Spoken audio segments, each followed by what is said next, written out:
Good morning mga ka-auto! Kamusta kayo? So dito ako ngayon, mag-vlog ulit tayo. Medyo pasensya na busy tayo ng mga nakaraang araw. Pero ngayon sa showroom, andito tayo, may nakita akong unit. So i-vlog ulit natin yan.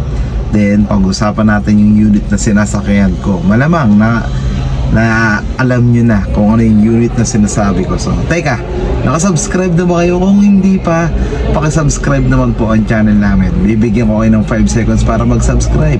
Ito na ang 5 seconds nyo. 1, 2, 3, 4, 5. Pakisubscribe naman po ang channel namin. Then simulan natin yung video na yan after ng intro na to.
So yun mga ka-auto, dito nga tayo sa yan, showroom.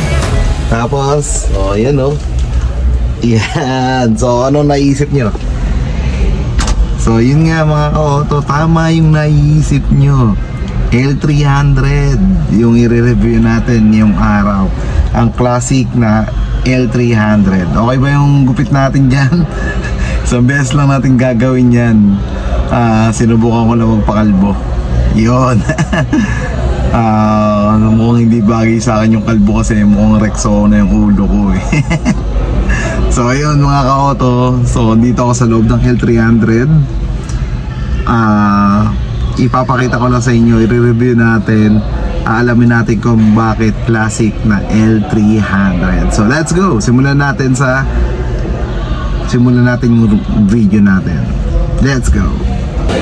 So simulan natin sa gulong mga ka-auto. Ang size ng gulong ng L300 natin ay 185 R14C. Yan, 14 lang pala yung sukat ng L300. Then punta tayo sa ilaw. Ilaw niya ay halogen. May mga banderitas pa kasi nakadesign nga. Ayan, telahan sa taytay. So pinapakita lang dito na pwedeng gamitin pang business, pang ano ng tela. Yan, yan, may mga banderitas pa. So sa ilaw, halogen, ito. Yan. Then yung makina nito, 2.2 CRDI diesel. Yan. So hindi lang natin mabuksan yung makina kasi may design. So sa susunod ay tignan natin kung paano. Ngayon, so dito naman tayo sa engine ng L300 mga ka-auto.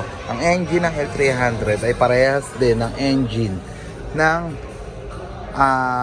high AC content kung saan nasa ilalim ng upuan. Hindi parehas ng hindi parehas ng displacement. Parehas lang kung saan nakalagay. Ngayon. So ito, i-push mo lang to.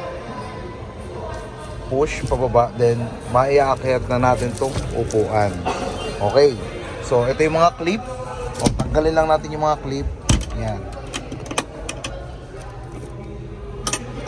Teka. Ito. Hindi ko lang matanggal pa. Tatanggal ko rin yan. O yan. O yan yung clip. O ganun din dito. Yan. Tanggalin natin itong mga clip na to. Yan. Okay. Sa kabila din. Ganun din.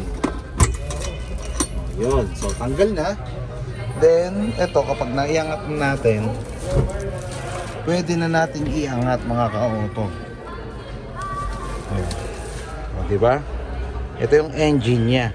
Ang engine niya ay 2.2 CRDI na may power out, na may maximum output na 99.25 PS at 3,500 RPM. Meron na rin tong maximum torque na 200 Newton meter at 1,000 to 3,000 RPM. So malakas to at matipid. O yan, inangat ko. Sa ilalim siya ng upuan ha.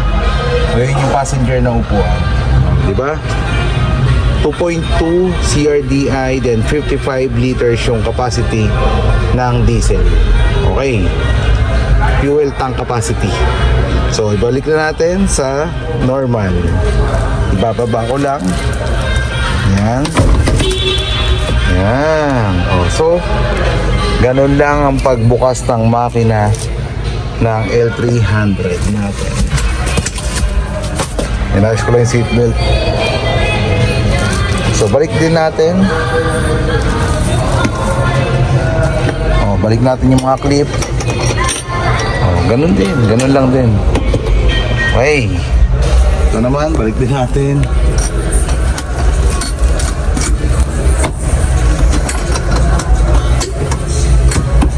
Yun. So, makita nyo na yung engine ng L300 natin. O, di ba? So, dito naman tayo sa suspension, mga ka-auto. Yung front suspension nito, ang tawag sa front suspension ay independent wishbone coil spring. Yan. O, so, punta naman tayo dito sa likod. Dito naman sa likod, ang suspension ay semi-elliptic lip spring. So, yun yung suspension ng L300 natin. Hindi siya magiging matagtag kasi nga naka-lip spring na siya. So, ikutan din natin to, yung side. Teka. Pasokin natin to. Yan. Oh, ito yung rear. Galing sa rear kasi para makapasok dito sa loob. So, dalawa yung pinto na pwedeng mag-open at mag-close dito. Yan. Ito. Para kapag may kakarga kayo na malaking luggage. Ayan.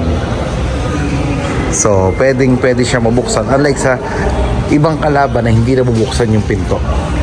So, yan. Maluwag ang pagpasok. Ayan, no? Yun. So, pagpasok, itong mga upuan na to, 15 to 16 seater yung pwede makaupo. 15 to 16 capacity. Yan. Dual aircon. Ito. Familiar na tayo dito malamang kasi lagi nating nakikita ang L300.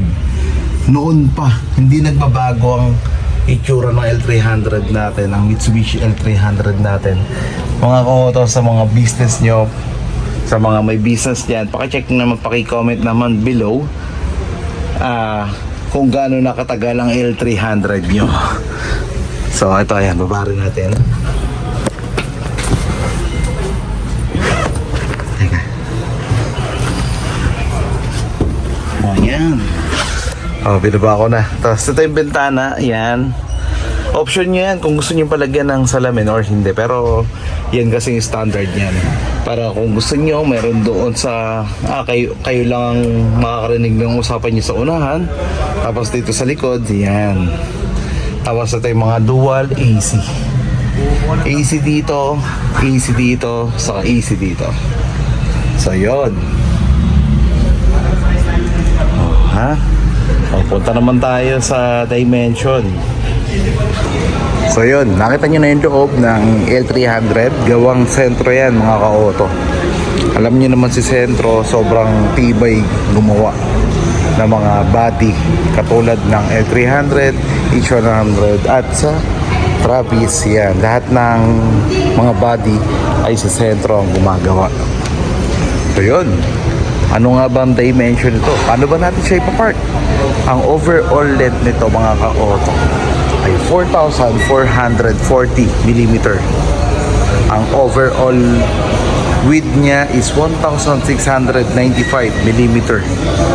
Ang overall height niya ay 1,915 mm. Then yung wheelbase is 2,365 mm. So yun, nakuha nyo na yung sukat, nakuha na natin yung dimension. Pasukin naman natin yung loob. Ang paborito ng lahat mga ka-auto, ang driver side. So tara, let's go. Pagpasok natin, chrome handle ito. Then black yung side mirror. Yan. So pasukin na natin mga ka-auto. So dito na tayo sa driver side. Pala. Ayun. So ito, manual yung bintana, manual pagbaba. Ayan. Yan. So para sa akin mas safe pa to. Mas gusto ko tong manual. Kasi yung mga anak ko, baba ng bintana yun. Yan. Depende para sa prefer nyo. Yan. So dito na tayo sa driver side. Ito yung manibela niya. Yan. Classic na classic. Alam niyo ba mga ka-auto, nagtrabaho ako sa Mitsubishi. Kami yung nagsusupply ng pyesa sa Mitsubishi. Yan. So ito yung mamaya kwentuhan natin, balikan natin yung trabaho ko sa Mitsubishi. Pakita ko lang sa inyo yung manibela. Ito. Then busina. Then ito yung instrument cluster niya. Diyan natin makikita yung gauge. Then fuel, AC, ito. Then radio, meron tayong auxiliary, USB, AM at FM. Ito lagayan to ng coins. Yan. Yan. Tapos ito yung classic. Kung bakit na tawag kong classic? Kasi simula noon hanggang ngayon, nandito ang cambio niya. Sa mga naka L300 yan mga ka-auto. Pasabi naman na kung gaano kayo kabihasa dito sa cambio na to. Grabe. Tapos ito yung handbrake natin, yan, push button. Yan. Sa harap, tatlo yung pwedeng makaupo. Yan. Isa dito, sa gitna, sa passenger. Yan. O, diba? So, meron tayong sun visor dito. Gaya ng mga dokumento, ID, yan, pwede rin dito sa sun visor. Then, maliit na rear view mirror. So, ano pa bang pwede natin sabihin dito? Ayun, so far wala naman talagang special kay L300. So ayun mga ka-auto, tapos na tayo. Nasabi natin ng engine, exterior, interior, then seating capacity ng L300 dimension. Yan, nasabi na natin. Wala nang masyadong special dito kasi nga for business to. Nakita nyo naman yung classic na classic pa rin yung cambio nya, ganun pa rin. Alam nyo ba mga ka-auto, tutuloy ko lang, ang una kong trabaho talaga ay sa Mitsubishi. Ngayon ko lang nasabi yan, no? Ngayon nyo lang nalaman yun. Supplier kami, inventory controller ako sa isang ano bang tao? Valops Logistic. Yan, sa isang logistic kami yung nagsusupply ng mga pyesa ng Mitsubishi. Alam niyo ba, pangarap kong makapagtrabaho sa Mitsubishi sa planta. Nag-exam ako noon, pero dahil nanginginig yung, may mga test doon may mga exam doon, nanginginig yung kamay ko. So para paglalagay ng nuts or mga tornilyo, dapat hindi manginig yung kamay mo. So nanginginig yung kamay ko doon. Then etong L300, dito rin ako natutong ng konti sa pagdadrive. Unang drive ko to, yun, nagde-deliver kami ng pyesa. Sabi ko sa kaibigan ko, baka pwede yung turuan. Konting takbo lang, tapos binitawan ko na kasi nga, takot ako. L300 yung una kong hinawakan para i-drive. So yun, medyo mahirap kasi nga ito yung cambio niya, ito. Yan. Di ba? So sa mga L300 dyan, nasanay na L300 driver dyan, nasanay na sa cambio, ay sobrang saludo po sa inyo. Kasi sobrang hirap ng cambio niya. Ngayon, kaya ko na siyang i-drive kasi parehas din naman ng mga konsepto, hindi naman yung gagawin, shift gear, ganun din naman yung paglipat. So na magkaiba lang ng pwesto. Yun, di ba? Nagkaroon tuloy tayo ng trivia ngayon. Na unang-una kong hinawakan sa sasakyan para i-drive ay L300, pero hindi ko nga siya na-drive ng matagal kasi nga natatakot ako. Siguro mga 5 seconds ko lang drive, tapos hindi pa tumatakbo. Kumbaga dahan-dahan pa yung patakbo ko noon. So yun, napakatibay nito, napakatibay ng L300 natin. Ito pa, good news mga ka-auto, yung presyo ay 1,100,000. So mga ka-auto, grabe no, ang presyo niya 1,033,000. Para ka lang naka Vios. Si Vios kasi 982 na, konti na lang 1 million na si Vios. Ito 1,033,000, may business ka na, may pang business ka na, may pang pamilya ka na, may pang rent ka pa. So ayun, di ba? Mga ka-auto, napakamura nitong L300 na to. Alam nyo ba, naka-promo tayo ngayon, 0 down payment, tapos ang monthly mo lang approximate 21,000, di ba? 21,000 lang, may pang business ka na, may pang pamilya ka pa, may pang cargo ka pa, di ba? Lahat all around dito sa L300 na to. So ayun, nagkaroon tayo ng trivia na dito ako nag-work dati sa Mitsubishi, supplier ng pyesa din. Ito yung L300, ang una kong na-drive. Inulit ko lang, no? So ayun mga ka-auto, kwentuhan ulit tayo sa mga susunod na araw. Naging busy lang talaga, sobrang busy. Malalaman nyo rin yung bakit ako naging sobrang busy. Ikukwento ko rin yun sa mga banda-banda pa ron. For now, ayun yung promo, naka 0 down tayo, wala kayong may ka-cash out, wala kayong ilalabas na pera. Monthly nyo is 21,000, may pang business na kayo at may pang pamilya pa. So ano pang hinihintay nyo? Kuha na kayo ng L300, di ba? So maraming salamat mga ka-auto sa oras nyo, sa pagpanood nyo dito sa akin. Maabot kayo sa puntong ito, maraming salamat po. Shoutout sa mga subscribers natin OFW. Kung may question kayo, balikan natin dito sa showroom ng L300 habang andito pa. So maraming salamat po. Mag-ingat po tayong lahat. God bless po sa ating lahat. Bye!